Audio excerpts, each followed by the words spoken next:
Om Swastiastu. Baik, Bapak di sini ingin memperkenalkan diri dulu. Nama Bapak Ika Restu Panji Nurjaya, bisa dipanggil Pak Restu, Pak Panji. Nah, Bapak di sini ingin menjelaskan materi yaitu interaksi sosial. Oke anak-anak, kita akan membahas yang pertama yaitu apa itu pengertian interaksi sosial. Interaksi sosial adalah hubungan sosial yang dinamis berupa hubungan antara individu dengan satu individu lainnya, dengan antara kelompok dengan kelompok lainnya maupun kelompok dengan individu lainnya. Dalam interaksi sosial terdapat simbol. Nah, simbol ini diartikan sebagai sesuatu nilai atau makna yang diberikan pada saat terjadinya interaksi sosial. Interaksi sosial dapat terjadi jika interaksi sosial tersebut terdapat kontak sosial dan komunikasi sosial. Anak-anak, setelah kita menjelaskan interaksi sosial, sekarang selanjutnya itu syarat-syarat terjadinya interaksi sosial. Interaksi sosial dapat terjadi jika syarat-syarat terjadinya interaksi sosial terpenuhi, yaitu kontak sosial dan komunikasinya. Nah, yang pertama kita yaitu kontak sosial. Kontak sosial dapat berlangsung dalam 3 bentuk, yaitu antar perorangan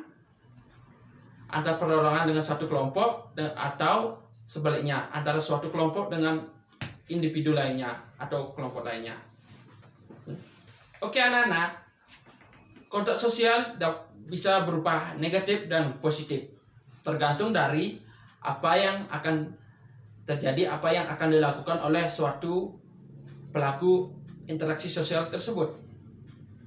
Kontak sosial dapat berupa primer dan sekunder. Kontak sosial ini dan kontak negatif menimbulkan efeknya pada masing aspek tersebut. Nah, yang pertama, kontak sosial tersebut lebih mengarah kepada kerjasama, seperti permainan sepak bola yang bekerja sama untuk membuat sebuah gol untuk kemenangan timnya, dan juga permainan bulu tangkis yang harus bisa memasukkan kerjasama setelkok ke daerah lawannya, seperti pada regu ganda campuran maupun ganda putra, ganda putri.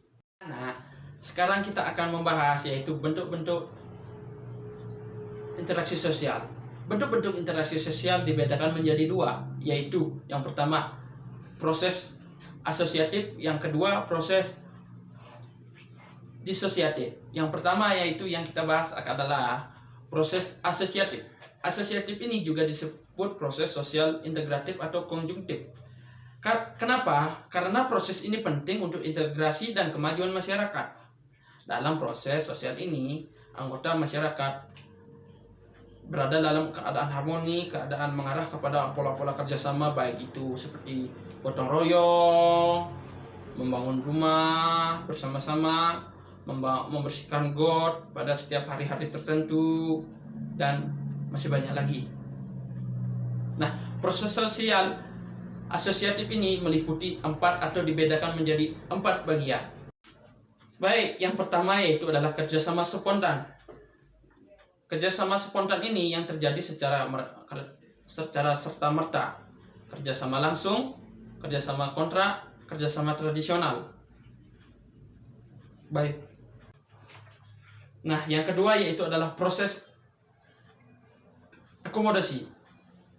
Akomodasi ini adalah penyesuaian diri seseorang atau kelompok-kelompok manusia yang saling bertentangan. Misalkan yang terjadi dalam sebuah forum yang pendapat mereka tidak bisa nyambung dan tidak bisa terima satu sama lain. Nah, akomodasi ini adalah mempunyai aspek yang sangat penting.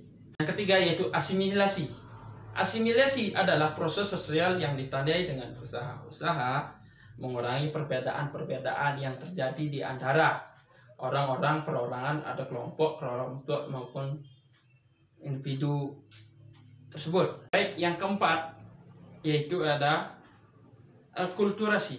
Nah, akulturasi ini adalah proses sosial yang terjadi di dalam sebuah kelompok manusia kebudayaan tertentu berhadapan dengan unsur-unsur dari kebudayaan tersebut. Unsur-unsur kebudayaan asing dengan unsur kebudayaan kita berpadu menjadi menimbulkan suatu kebudayaan yang baik. Baik, sekian pembelajaran pada pagi hari ini. Untuk tugas, Bapak akan berikan minggu depan saja, karena ini sekarang pertemuan pertama kita. Baik, akhir kata Bapak ucapkan Om Santi Santi Santi Om. Assalamualaikum warahmatullahi wabarakatuh.